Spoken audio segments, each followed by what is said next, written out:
Is Clay Smith, Chief Commercial Officer of Mindspring Padel. Welcome. Welcome. The first question for you is, what are the most interesting trends you've been in terms of growth of Padel Club Strategies across multiple markets? Well, first off, thank you for including me in this great group. Well, some of the points we've already touched on.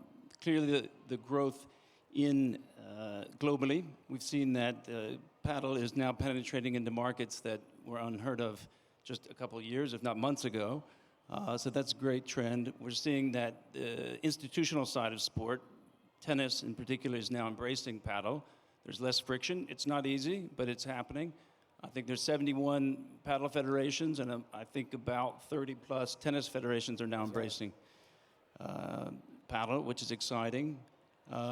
We see that the social ability side of paddle has struck something unique. I think you've touched on it. It's one of the reasons we wake up early in the morning, because paddle brings something that we haven't seen, I think, in the market. Is it just paddle? Is it what the market needs? But we see that's a trend that is exploding and resonating in a lot of different countries we didn't expect. I think those are the keys to summarize. We have a lot of questions for you, but my favorite is this one. How should technology play a role in your club strategy? Right. Now and in the future? Yes. Well, coming from a technology background, but also a sporting background, it can be terrific. Need to embrace technology, and I'm going to steal Brian's terminology about an apple.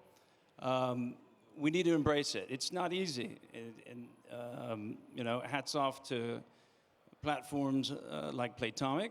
They've entered the market. They've provided something very valuable both to the players, but also to the clubs. There are a lot of platforms out there for the clubs to use, whether it's a tennis club, a sports club that's looking to adapt and integrate paddle, or a paddle club in itself. And before a club takes a quick decision, they need to study the market. There's a lot of examples out there, good examples, bad examples. It will be one of the most important decisions you make, choosing the right technology. Now, the technology is evolving. What I would say also is pay attention to the other sports. Don't get into your paddle zone as much as we like it. Look here, is the pickle community speaking with a paddle?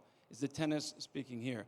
Other sports, and they're great, golf, football. There's technology being invented every day. Fortunately, transition of technology across sports is much quicker than even 5 years ago. We're moving from iPhone 7 to maybe 12. So that's critical, finding the right platform, getting it the right for your club, making sure it's affordable. Technology typically is, and making sure it's not just for you, it's also for the players, not just the hardcore players. The sociability side of technology, it needs to be integrated. Those need a lot of players want to know about their standings, rankings, but they also just want to share that smash, that one and only smash, and it can be done, right? That could last a lifetime. I'm one of those people. I think we have time for 2 more questions. What is trending in more established paddle markets to regain success? Yeah, I think, well, more established markets, what we're seeing, and this is a surprise to us, so our business is helping tennis clubs primarily integrate paddle.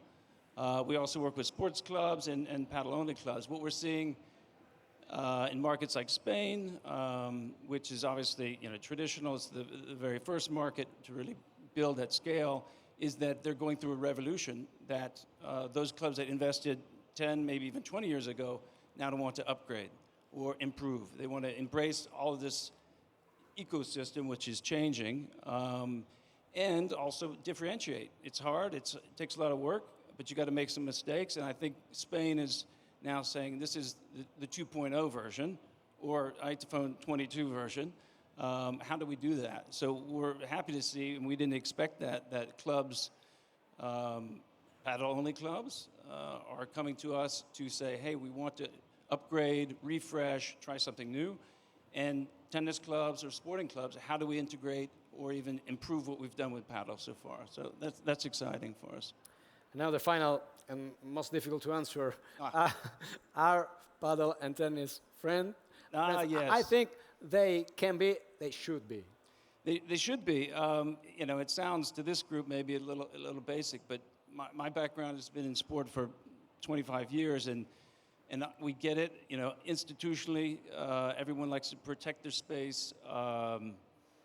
They're built to do that. They're funded that way. But and bravo to Brian and his group to take that step, because disrupting in a institutional structure is not easy. It's scary. But I think it's vital. The great news is the trend is happening where tennis, understandably, is now embracing and doesn't see it as competitive, with pickle as well. That's great. Racquetball, squash, why not? That's critical, but you know, it needs to happen at that level. We need to have more courts built, because if we don't build at the foundational level, it's hard for, at that very top level, tennis and paddle to promote the sport. If there's not enough product, we can't build, and we can't build next with the coaches, next players.